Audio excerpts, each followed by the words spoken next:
Bonjour à toutes et à tous. Les jeunes ne vont plus au ski. Les 15-25 ans sont terriblement absents des domaines skiables et cela pose la question du renouvellement de clientèle pour les années à venir. Alors Point de vue aujourd'hui a décidé de s'interroger sur cette question et s'adresse à de vrais spécialistes. Tout d'abord l'agence Pop Rock qui a réalisé une grande étude sur les 15-25 ans et leur goût pour la montagne. Et puis autre spécialiste, l'agence Switch qui elle a cette vision internationale et qui a visité l'ensemble des stations dans le monde. Les jeunes, la montagne et le ski, c'est le thème de ce nouveau numéro de Point de vue sur MB Live.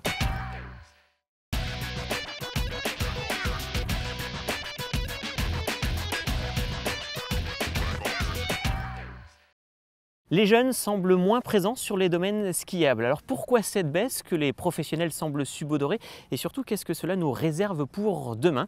Une agence de stratégie et de conseil s'est posé cette question, c'est l'agence Pop Rock. Anne Gallienne, bonjour. Bonjour. Vous êtes la co-dirigeante de cette agence Pop Rock. Alors tout d'abord, pourquoi vous êtes posé cette question des jeunes sur la montagne et les domaines skiables? C'est plutôt nos clients qui nous l'ont posé en fait au premier abord. C'est qu'il y a effectivement un an, on avait déjà organisé une petite réunion avec un certain nombre d'acteurs de la montagne, des marques outdoor et des destinations touristiques.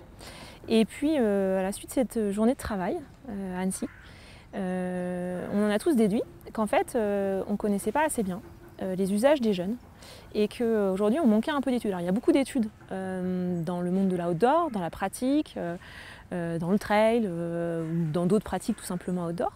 Il y a des études internationales, il y a des études françaises. Mais en fait on avait très peu d'informations sur plutôt les représentations que les jeunes de moins de 25 ans, en tout cas des jeunes générations, avaient de la montagne. Les représentations, les usages, qu'est-ce qu'ils imaginaient derrière le monde de la montagne, du ski. Et en fait, à l'issue de cette journée, on s'est tous dit, en fait, il faut qu'on fasse une étude. Donc en fait, ça a été un peu commandé, ou en tout cas inspiré par les acteurs de la montagne, voilà, il y a un an de ça. Alors quelle méthodologie vous avez mis en place pour mesurer justement ce rapport de la montagne et des jeunes? On est une petite agence, donc on a voulu sortir en fait de la méthodologie en fait, on va dire classique, sociodémographique, voire quantitative, de dire on va aller faire un panel auprès de milliers de jeunes. Voilà. On a voulu prendre un angle un peu différent, qui est plus un angle qualitatif, c'est-à-dire qu'on est allé faire de l'immersion dans un premier temps auprès tout simplement de ces jeunes générations. Donc on allait à leur contact, alors que ça soit à la fois en urbain, on est allé dans des skateparks pendant des journées entières, les observer. À la fois les observer, parce que le sens de l'observation est parfois plus important que le sens de la question. À la fois aussi beaucoup échanger avec eux. Donc l'urbain, les salines d'or, on est allé aussi à l'UCPA, au bord de la mer, dans des camps de surf, on est allé à Argentière. Donc déjà dans un premier temps, surtout s'immerger à leur contact, voire à la journée. Moi je suis partie 1 à 2 journées avec eux en balade, en montagne, etc. pour voir en fait comment ils envisageaient cet univers-là. D'où ils venaient, qu'est-ce qu'ils faisaient dans la vie. Qu'est-ce qui les intéressait, qui les avait poussés, qui était le prescripteur, est-ce que c'était eux qui avaient décidé de venir ou est-ce que c'était leurs parents qui leur avaient dit sur le fait de venir à la qui leur montagne. avaient dit est-ce que vas-y tu fais un stage du CPA, t'as pas le choix, ou est-ce que c'était leurs copains, est-ce que c'était leur club de sport. Donc on est allé vraiment à leur contact. Ça c'est un premier axe de méthodologie. Deuxième axe de méthodologie, c'est qu'on est allé surveiller, veiller en fait des réseaux sociaux, là où ils parlent en fait tout simplement, avec une console notamment qui nous a permis d'aller surveiller à l'international aussi, pas qu'en France d'ailleurs, en Europe et à l'international, tout ce qui se disait sur les conversations qui avaient un lien plus ou moins proche de la montagne. Donc le mot montagne, voilà, qu'est-ce que ça fait, qu'est-ce qu'on a comme référence autour de ça, mais aussi ce qu'il y a autour de l'aventure, des voyages, et en fait tout ce qui les intéresse, tout simplement. Vous avez écouté, veillé ces réseaux sociaux? Oui, tout à fait. Avec des milliers de conversations? Des milliers de conversations, on les a lues, on a regardé ce qu'ils mettaient comme mots, comme photos. Donc ça, on a des outils aujourd'hui qui permettent ça, on ne le fait pas tout seul. Et puis un angle assez important, c'est qu'on a été aussi beaucoup interviewé des B2B, donc des professionnels du secteur, soit qui ont eu des bonnes pratiques au niveau des jeunes générations. Donc l'UCPA est un très bon exemple, mais pas que. Et puis on est allé également faire des conversations sur des chatbots, grâce notamment à nos partenaires qui s'appelle Jam, qui est une start-up qui vient d'être créée là, il y a quelques années sur justement des conversations qu'ils font grâce à Messenger auprès de plus de 500 000 jeunes de moins de 25 ans. Donc ça c'est hyper intéressant parce qu'on a pu leur poser des questions en direct et là on fait à la fois du qualitatif, c'est-à-dire qu'on va aller chercher des choses en qualitatif, mais aussi du quantitatif, parce qu'ils étaient plus de 1000 à répondre sur ce petit chatbot. Alors justement, les jeunes et l'extérieur, l'outdoor, quelle perception ils en ont? On en a effectivement un certain nombre qui de toute façon vivent en ville. Et ce qui est très intéressant comme premier enseignement, c'est qu'il y a un certain nombre de jeunes en ville qui ont un rapport au dehors, qui s'arrête tout simplement à je sors de chez moi, j'ai du soleil, il y a du soleil et il y a de l'air frais. Donc ça c'est déjà de l'air frais même en ville, voilà, on est d'accord. Voilà, mais en tout cas il y a de l'air, ou en tout cas je prends l'air, l'expression je prends l'air, c'est sortir de son appartement. C'est sortir de son appartement et pour eux c'est aller dehors.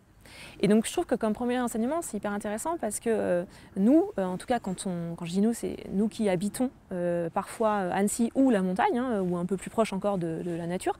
Pour nous, aller dehors, c'est parfois pratiquer du sport, faire du ski, être vraiment dans l'environnement de nature.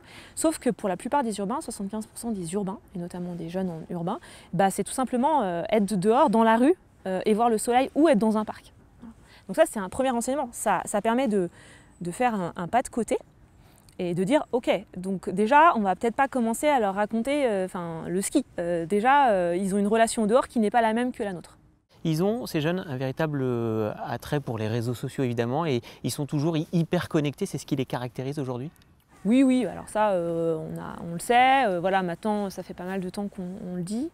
Mais du coup, ça renvoie aussi cette notion de rapport à l'image, d'être toujours présent sur les réseaux sociaux. J'ai envie de dire du bon côté, de la face un petit peu, regardez ce que j'ai fait aujourd'hui, c'est sympa, non? C'est ça? Ouais, j'ai envie de dire ça. Ce qui est très important, c'est comment aujourd'hui le sport, ou en tout cas le voyage ou les destinations, se transforment notamment aussi par rapport à ça.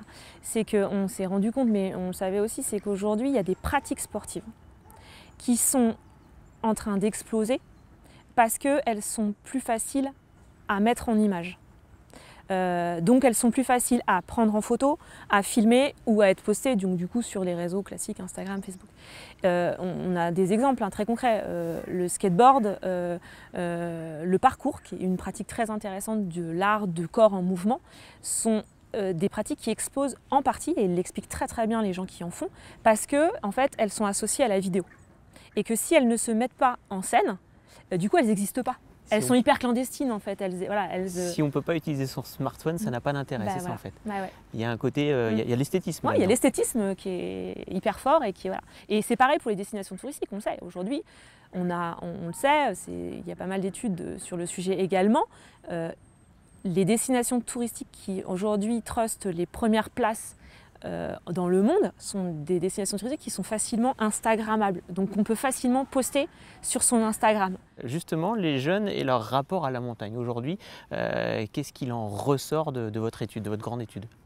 Alors nous, on est allé questionner, en tout cas il y avait une question qui était importante pour nous, et qui était de dire est-ce que la montagne, est-ce que la montagne c'est dans leur radar, c'est-à-dire, et en fait est-ce qu'ils y pensent, est-ce qu'ils la connaissent? Un des enseignements qu'on a eu, c'est de dire en fait pour la plupart de ceux qu'on a interrogés, la montagne n'est pas justement dans leur radar, c'est-à-dire que c'est pas dans leur quotidien.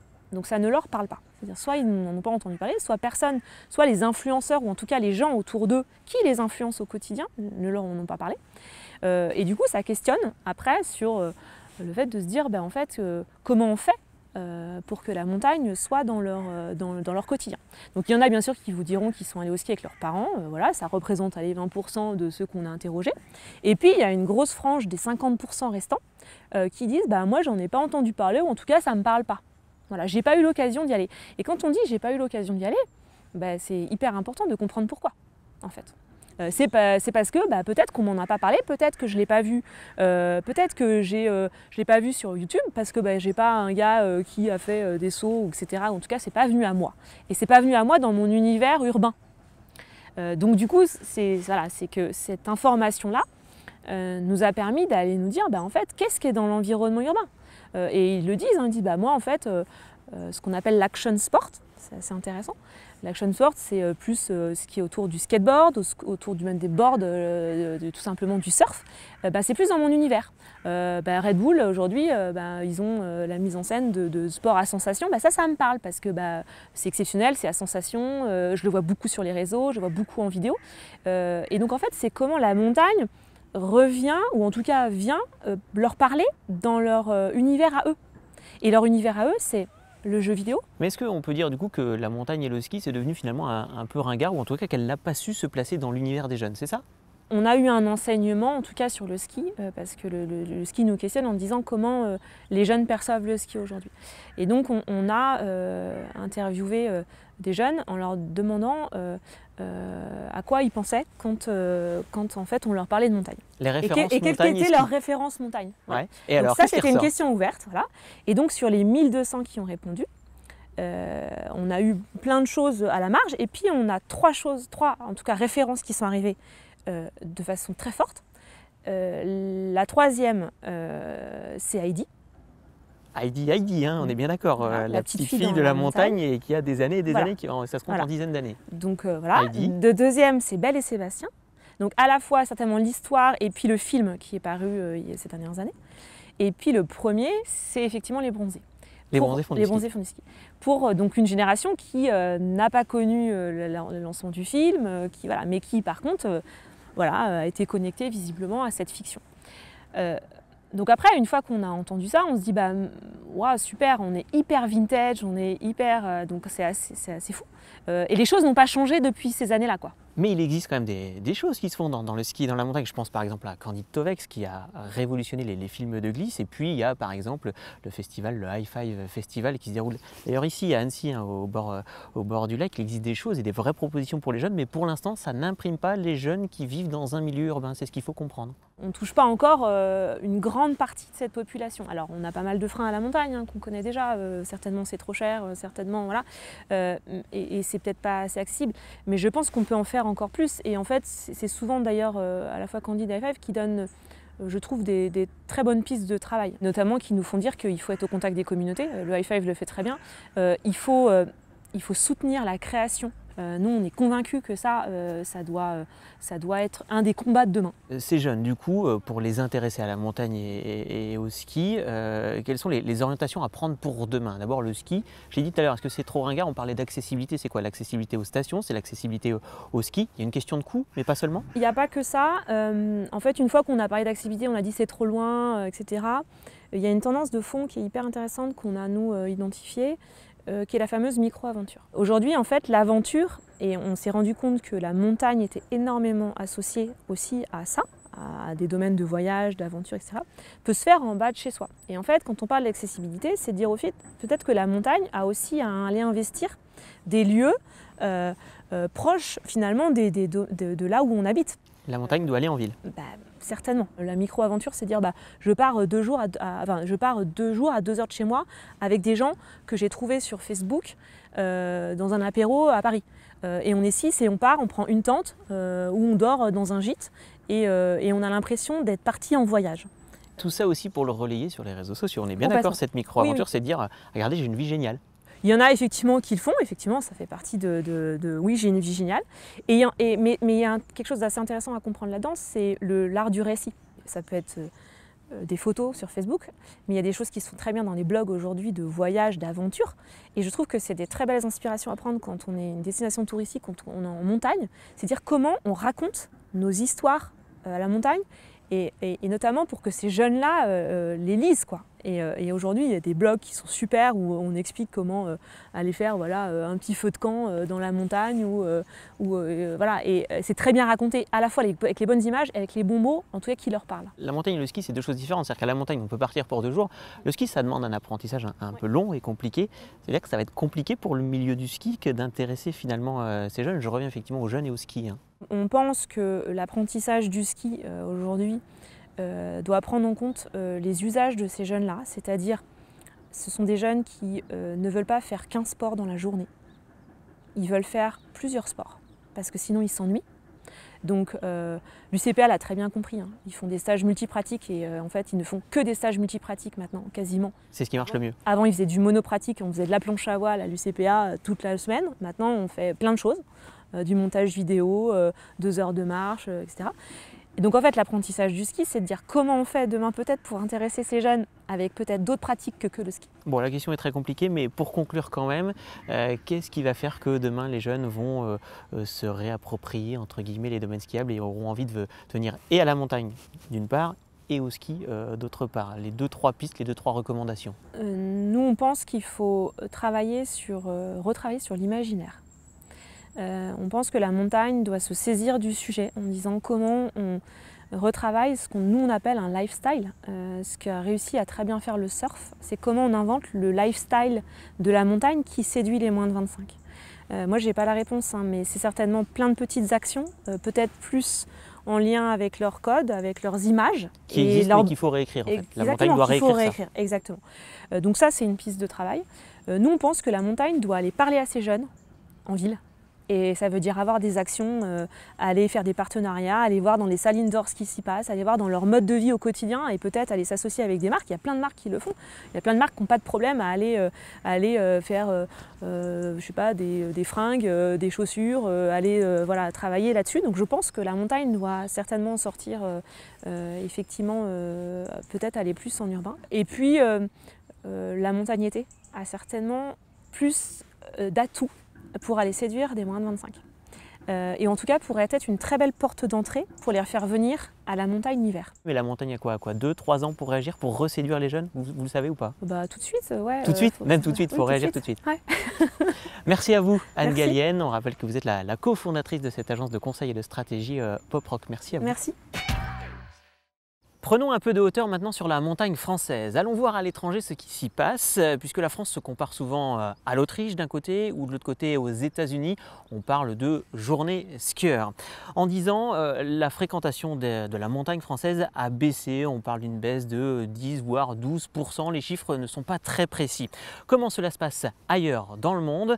Armelle Solélac, bonjour. Bonjour. Alors vous avez cette réponse-là. Comment ça se passe ailleurs dans le monde? Pourquoi? Parce que vous avez réalisé une grande étude. Vous avez fait finalement un grand tour du monde des stations, un premier tour du monde en 2005. Oui, entre 2005 et 2008, j'ai eu le plaisir de visiter 274 stations dans 27 pays sur 5 continents. Ça fait pas mal de kilomètres parcourus. Hein. En effet, plus de 100 000. Cette étude que vous avez faite en 2005, vous avez pu également la remettre à jour? Elle est remise à jour tous les ans sur les 64 critères d'études fermées et les 19 thématiques ouvertes qu'on a eu le plaisir de benchmarker tout autour du monde.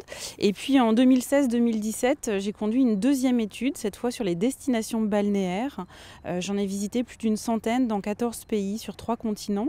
Et aussi fou que ça puisse paraître, en fait, les meilleures pratiques qu'on applique maintenant dans les domaines skiables à l'étranger sont issues de ce qu'on a vu dans les destinations balnéaires. Le ski et la montagne, ça se passe où dans le monde? On pense évidemment à l'arc alpin au niveau européen, l'Autriche, la Suisse, l'Italie.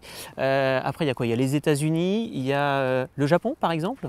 Alors techniquement, on peut skier dans plus de 70 pays dans le monde. On considère qu'il y a plus ou moins 2000 à 4000 stations de montagne selon les années et les critères qu'on applique. La fourchette est large, 2000 à 4000. Exactement, c'est très très large parce qu'il y a des stations qui apparaissent et puis il y en a d'autres qui disparaissent. Les aléas climatiques opèrent une grosse pression sur ce sujet-là. Mais ce qu'il faut comprendre en fait, c'est surtout qu'il y a deux types de marchés. Il y a des marchés matures, donc l'Europe c'est effectivement le cas, l'Amérique du Nord avec les États-Unis et le Canada, le Japon bien entendu, et puis on a des marchés qui fleurissent en ce moment. Je pense notamment à la Chine qui a ouvert plusieurs dizaines de stations de montagne ces dernières années. Alors est-ce que la notion de tourisme en montagne est la même partout dans le monde?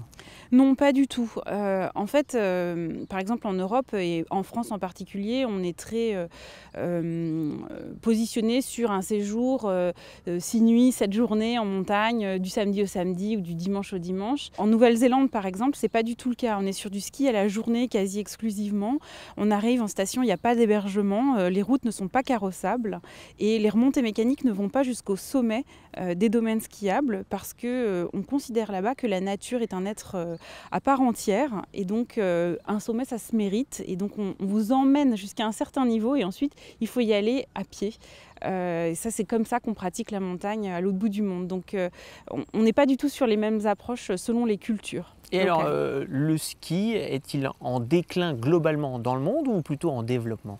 Alors là encore, tout dépend des marchés sur lesquels on est. Très clairement, en Europe, en Amérique du Nord, si on regarde les courbes sur ces 10 dernières années, ça baisse tout doucement, mais très sûrement, alors que sur d'autres marchés, en Asie par exemple, forcément, ça explose. Donc c'est difficile là vraiment d'avoir une vraie généralité, le ski va mal, on ne peut pas dire ça. Je ne le dirais pas de façon aussi brutale en tout cas, mais on n'est pas une industrie qui se porte au mieux de sa forme pour l'instant. Alors parlons des marchés matures, on dit souvent en France le ski c'est cher, mais il y a plus cher ailleurs. Oh oui, il y a beaucoup plus cher ailleurs. Il faut considérer par exemple qu'en Amérique du Nord, le prix d'un forfait est en moyenne 3 fois plus cher qu'en France. 3 fois plus cher? Voilà, 3 fois plus cher, ouais. C'est énorme, ça veut dire que c'est vraiment un sport réservé aux riches là, parce que déjà qu'en France le ski ça coûte cher, mais ça veut dire que 3 fois plus cher c'est réservé à une toute petite partie de la population. Oui, c'est réservé à une élite, en effet. Alors moi je ne porte pas de jugement de valeur sur le sujet, je ne fais que constater. Après, ce qu'il faut aussi voir, c'est que quand on rentre dans le détail des chiffres, il ne faut pas confondre le prix facial avec le prix réellement payé par les skieurs sur place. Et en prix facial, en tout cas, on est jusqu'à 3 fois plus cher. En prix réellement payé, on est plutôt à 2 fois et demi selon les destinations. Ce qu'il faut voir aussi, c'est qu'en Amérique du Nord, on a une segmentation de la clientèle et des pratiques qui est beaucoup plus fine que chez nous en Europe, où on considère en fait le ski et la journée beaucoup plus que chez nous en termes de produits et d'offres disponibles. Alors parlons maintenant de ces jeunes, les 15-25 ans, on en a parlé dans la première partie des missions. Les jeunes, a priori, ils sont moins présents sur les domaines skiables en France. Qu'est-ce qui se passe à l'étranger dans les différents pays que vous avez pu visiter ? Alors, sur les marchés matures, comme l'Amérique du Nord ou le Japon par exemple, c'est la même chose, c'est-à-dire qu'on a moins de jeunes, on a une clientèle qui est vieillissante, qui pratique, alors qui vient en station, mais on a en moyenne 50% des gens qui viennent et qui ne skient pas. Et donc ça reste un chiffre qui est très très important. Par contre, ce qui est intéressant de voir, c'est que la problématique de la conversion des skieurs est devenue centrale pour nos confrères étrangers. Et notamment ces 10 dernières années, c'est le sujet principal sur lesquels se penchent les stations nord-américaines notamment. C'est quoi la conversion des skieurs ? Alors la conversion, c'est le fait de transformer un non-skieur en skieur, qu'il soit un simple visiteur en station de montagne qui ne skiait pas auparavant, ou que ce soit une personne qui ne vient pas encore en montagne, ou qui a carrément arrêté de venir en montagne. Parce que les Nord-Américains ont constaté qu'ils avaient perdu une grosse frange de leur clientèle, pour tout un tas de raisons, et le sujet en fait pour eux c'est de les faire revenir en montagne quand ils ne viennent plus. Donc ça veut dire que la clientèle du ski sur les marchés matures vieillit très clairement aujourd'hui, c'est ça hein ? Oui, absolument. Et c'est compliqué de revenir en arrière, mais en tout cas dans d'autres pays, type les États-Unis, on commence à trouver des solutions.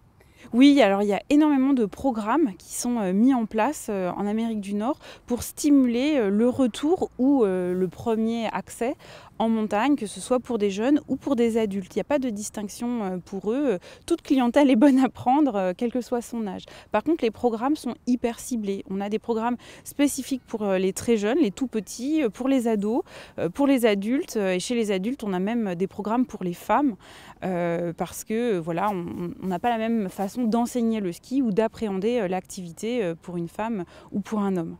Ça veut dire qu'il faut se réinventer. On parle souvent en France de ce tourisme social qui n'existe plus trop. Par exemple, les classes de neige ou de moins en moins de CE, de comités d'entreprise, envoient toute une partie de leurs salariés au ski. Ça existe de moins en moins et ça pose des questions pour l'avenir. Et en France, j'ai envie de dire qu'on est toujours en train de dire où sont les classes de neige. À l'étranger, on est passé à autre chose finalement ? Alors, c'est pas qu'on est passé à autre chose à l'étranger pour une raison toute simple, c'est qu'eux, ils n'ont jamais eu cette approche sociale de la montagne. Il n'y a pas ce tourisme social ? Absolument pas, c'est pas du tout dans leurs préoccupations. Par contre, ils ont conscience que l'avenir passe par la jeunesse et qu'il faut être en capacité de sensibiliser les jeunes à ces pratiques sportives et en tout état de cause à la montagne d'une manière générale. Donc les approches, en fait, elles sont faites par une approche commerciale où on va faire des alliances ici en Europe. Aux États-Unis, c'est un peu différent parce que les modèles économiques n'ont rien à voir avec nos modèles français. On est sur des modèles purement intégrés. Ça veut dire qu'on a un propriétaire de station qui possède le terrain, les remontées remontées mécaniques, les écoles de ski, les restaurants, les hébergements et les locations de matériel. Donc pour eux, c'est très facile de faire de l'offre combinée. C'est même plus un package comme on peut le faire en France. Là, on est vraiment sur effectivement une offre une et unique en fait. Alors non, parce qu'on est sur des offres qui sont ciblées en fonction des clientèles, mais par contre, on est capable de leur faire une offre effectivement qui est packagée pour le coup, avec énormément de gratuité ou en tout cas des tarifs qui sont archi cassés pour pouvoir séduire sur des segments d'âge très précis. Par exemple, les 6-8 ans vont avoir une offre spécifique, les 10-12 ans vont avoir une autre offre, les 16-18 vont encore avoir une autre offre, etc.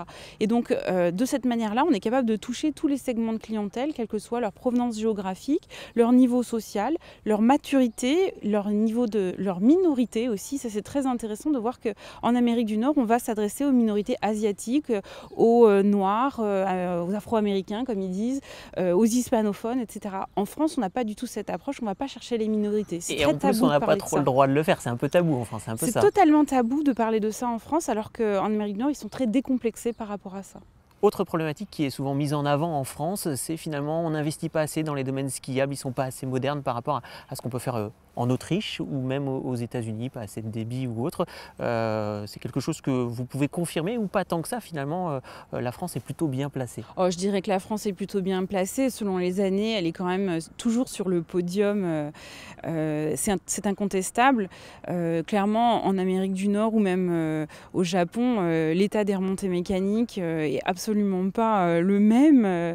C'est bien plus vieux. Les réseaux d'enneigement de culture sont plus faibles. Le damage n'est pas du tout le même. En Amérique du Nord, on dame en moyenne 20 à 30% des pistes, là où en France, on va damer plus de 90% des pistes. Alors les bonnes pratiques, de quoi peut-on s'inspirer par exemple aux États-Unis? De quoi peut-on s'inspirer peut-être en Autriche? De quoi peut-on s'inspirer peut-être en Chine aussi, marché émergent, et au Japon? Quelles sont les bonnes idées à prendre ici ou là? Alors, je dirais que sur l'Asie, ce qui est très intéressant, c'est l'expérience ultra fluide qui est proposée aux utilisateurs, notamment parce qu'ils sont très en avance sur les aspects technologiques et qu'il n'y a pas tout un tas de freins techniques chez eux. En Amérique du Nord, si j'omets les aspects réglementaires qui sont bien plus avantageux que chez nous en Europe, ce qui était intéressant, c'est l'expérience client d'une manière générale, le confort absolu qui est proposé et toute la scénarisation de leur domaine skiable et de l'expérience d'une manière générale. Dans la première partie de l'émission, on parlait d'instagrammabilité de l'expérience. Les Nord-Américains, ils sont à fond là-dessus et ils jouent à fond sur cette carte. Ils vont créer des espaces où on va pouvoir se prendre en photo, ce qu'on voit de plus en plus arriver sur nos domaines, mais ils le font d'une manière qui est à l'américaine, c'est un show et c'est ça qu'ils ont réussi à développer de façon très forte. D'autres destinations qui vous ont interpellé dans leur pratique et avec des choses qui fonctionnent et pourquoi pas le transposer en France? Alors, ce qui m'interpelle, c'est surtout la notion de confort qui est proposée. C'est des sièges au sommet des remontées mécaniques pour pouvoir chausser son snowboard plus confortablement que d'avoir les fesses dans la neige. Ce sont des distributions de boissons chaudes, par exemple, quand il fait froid, ou des distributions de couvertures pour être confortablement installés sur des remontées mécaniques qui parfois ne sont pas forcément tournent pas à plein régime, mais aussi parce que si on les faisait tourner à plein régime, on aurait encore plus froid. Donc voilà, c'est des petits détails qui rendent l'expérience très forte, pleine d'émotions, parce qu'on sait aussi que plus on a d'émotions sur un domaine skiable et plus on retient l'expérience, plus on la mémorise et plus on a envie de retourner et de recommencer cette expérience. Eh bien, merci à vous Armelle Solellac, on rappelle, vous êtes la directrice de l'agence Switch, agence qui a donc cette vision globale des stations un petit peu partout dans le monde. Merci à vous. Merci à vous. Notre émission s'achève. Pour revoir ce numéro de Point de vue, pensez à notre site internet montblanclive.com. Un merci à notre partenaire Le Grenier Alpin. Et puis on se dit évidemment à la semaine prochaine sur MB Live.